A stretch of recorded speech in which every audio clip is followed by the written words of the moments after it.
Pilgrims, welcome to another episode of the Polygon Pilgrimage, and today I wanted to share with you something that I've been learning. So this is not complete, but here's what we've been learning. So I was working on this model here. This is the elevator that you come up to on the top of our roof level, and it's looking pretty nice, following the concept art, and I've been doing what's called normal stamping. So you can see these details here in the normal map as we move the light across. We've got some really cool details. Some cool details on the roof here, and all of these pardon me, have been stamped based upon using the normal maps that come with the textures in Substance Painter 2. So if I go here, textures, you can see all these really cool shapes down here. We got some cool ones here. There you go. If I hover over them, they'll expand for you. So really cool details that we can just stamp right into our model, and you have really neat extra detail. So how do we go about doing this?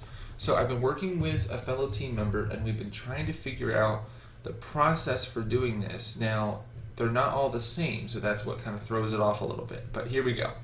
So what I'm going to do is go to my brushes and choose my default hard brush. Now I'm going to click here to select a new paint layer. There's our new paint layer. So I'm going to name this New Details, just so that we know what we're talking about. Always name everything. Alright, so here we are, new details. And then down here, I'm going to scroll down until we can see this material mode or new resource, no resource selected.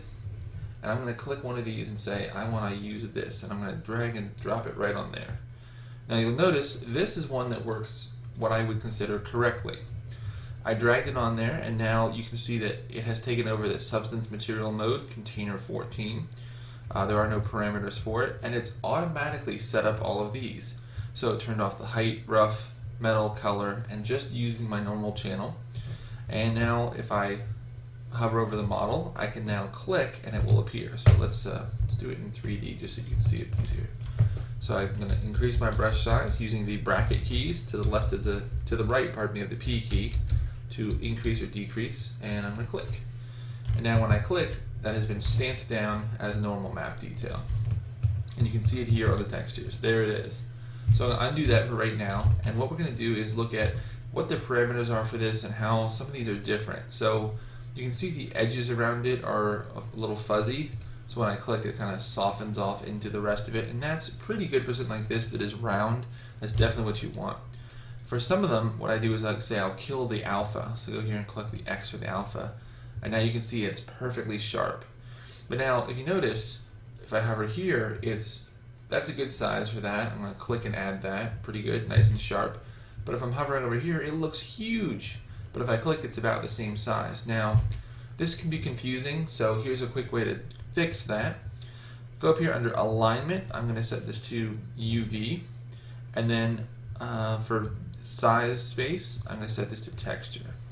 So now, if I scroll this down now, because I need to make this the size I want it to appear on my texture, and even if I scroll in and out, you'll see that it doesn't change size relative to the thing. It stays that size no matter how big or small I make it. And now if I click, it'll stamp right down. And the really cool part to this is if I go up here, and let's go up here so you can see it. I want to put something right around this corner.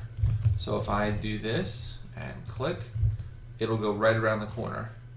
So that's really cool because I'm putting it directly onto the UVs onto the texture here. So it'll wrap around the model. Now the other settings don't allow you to do that. Okay, so let's try some other ones. As I scroll around, and let's say, okay, we're done with that one. You can even keep the same layer. That's what's really cool. And I'm going to take just a new one and say, all right, now let's use this one. And so this guy looks like he works just fine. See, it auto set everything up. Now let me get down here. Some of these I was using, it stopped working. Here's one that stops working. And by stops working, I mean, you see how this changed and it does not say substance material mode. That means it's not really a substance, it's more of just a texture, just a flat file. And so it's turned on the color, and we don't want that. Because if I scroll down here and say, oh, everything's hunky-dory, let me click, ew, I get this big blue normal map looking thing, and it's not really working properly. You can see it's not changing properly because the normal map channel is off. So let's undo that, and if you try to fix it, I say, well, turn my normal map on, turn my color off, and now you click, nothing happens. You get this like square. because your normal is gone now, because it's not really a substance, it's a flat file. So here's the way we found to quote unquote fix that. So I'm going to double click my hard brush, and I'm going to drag and drop him directly onto the normal. So now he's working properly again, and if I go up here, I'm going to kill the alpha so that he has sharp edges. And again, I like to turn this on to UV and then object to texture. So now it's exactly the size I want it to be always. And you can see that's one I did right here. So I just kind of put him in the corner there. So we'll put you in the corner here and click, and there you go. So you have two different options there, two different ways that it can happen. You could have ones that are flat files and ones that are substances. I have not found a way to really tell them apart on here, which is unfortunate, because they are all very nice details that come with it. It's actually part of a Gumroad that I purchased before I upgraded to Substance 2, and then they came as part of it anyway. So I said, oh, whatever, I have it twice. And I believe you can do this too. You can spin these guys around. Yeah, if I made it 180, please. Yeah, so you can get the other corner as well here if you wanted to make those details even. I kind of like evenness. And don't forget, you can also, while you're stamping, most of these were made using the mirror mode. So I turned on symmetry here, and now if I click here, it'll mirror across to the other side as well. So that's a nice easy way if you need symmetry. And then I went around and I broke the symmetry by adding singular details to some sides, some details to other sides, and the top I did with mirroring as well. So definitely make use of this. Let me know as you come up with, as you use this, if you find a more foolproof method, or if you find a way that we can actually tell these apart. That would be really nice, besides going through them all one at a time and making a separate list. So that's all I got for today, guys. I hope you really enjoyed. The stamping is amazing, and it's a nice way to add quick detail that looks super great. And you know, you can add these details even using your UV and your texture space to go across those seams, and that's really cool. That's something that can really help you kind of bend that corner, and it still looks awesome. People will think that you had to model it in, but nope, you just went ahead and stamped it. So as always, guys, I hope you have enjoyed very much.